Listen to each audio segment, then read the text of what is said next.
ലക്ഷക്കണക്കിന് ആരാധകരുള്ള മലയാള സിനിമയിലെ സൂപ്പർ താരങ്ങളാണ് മോഹൻലാലും മമ്മൂട്ടിയും.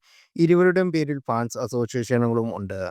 താരങ്ങളുടെ പിറന്നാളും മറ്റുമൊക്കെ ജീവകാരുണ്യ പ്രവർത്തികൾ നടത്തുന്നതിനും മറ്റും മാതൃകയാവുന്ന ഇതേ ആരാധകർ നമുക്കും തമ്മിൽ തല്ലാറുമുണ്ട്. മിക്കപ്പോഴും സിനിമയുടെ റിലീസിനോടനുബന്ധിച്ചാണ് ആരാധകർ രംഗത്ത് വരാറുള്ളത്. സോഷ്യൽ മീഡിയയിലെ വാക്കുതർക്കം വഴക്കിലേക്ക് എത്തിക്കുന്ന ആരാധകർക്ക് മുന്നറിയിപ്പുമായി എത്തിയിരിക്കുകയാണെന്ന് നടനും സംവിധായകനുമായ സന്തോഷ് പണ്ഡിറ്റ്. മലയാള സിനിമയിൽ 95% കലാകാരന്മാരിൽ നിന്ന് ഉള്ളത് കലയെ വിറ്റ് ജീവിക്കുന്ന ബിസിനസ്സുകാർ മാത്രമാണെന്ന് ഫേസ്ബുക്കിലൂടെ പങ്കുവച്ച കുറിപ്പിൽ സന്തോഷ് പണ്ഡിറ്റ് വ്യക്തമാക്കുന്നു. പണ്ഡിറ്റിന്റെ സിനിമാ നിരീക്ഷണം എന്ന് പറഞ്ഞുകൊണ്ടാണ് നീണ്ടൊരു എഴുത്താണ് സന്തോഷ് എത്തിയിരിക്കുന്നത്. ഈ സിനിമാക്കാർ എന്ന വിവാഹം ഒരിക്കലും ഇത്രയും സ്നേഹമോ ബഹുമാനമോ അർഹിക്കുന്നവർ അല്ല എന്നാണ് സത്യം.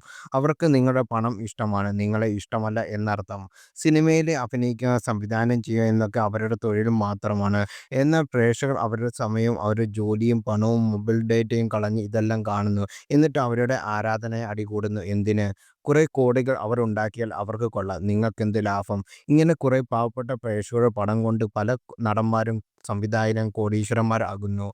വലിയ കോടികളുടെ ഫ്ലാറ്റുകൾ വെക്കുന്നു. മാസം തോറും കോടികളുടെ കാർ മേടിക്കുന്നു. വലിയ ബിസിനസ് തുടങ്ങുന്നു. ഇതെല്ലാം കണ്ട് താരങ്ങൾക്ക് വേണ്ടി ഫാൻ ഫൈറ്റ് നടത്തുന്ന, കിട്ടാത്ത കളക്ഷൻ കോടികൾ കിട്ടിയെന്ന് പറഞ്ഞ് കലഹങ്ങൾ നടത്തുന്ന ആരാധകർ പലരും സ്വന്തമായി ഒരു കൂര പോലും ഇല്ലാതെ, ജോലിയില്ലാതെ, കാർ പോയിട്ട് ഒരു കുഞ്ഞ് സൈക്കിൾ പോലും ഇല്ലാതെ കഷ്ടപ്പെട്ട് ജീവിക്കുന്നു.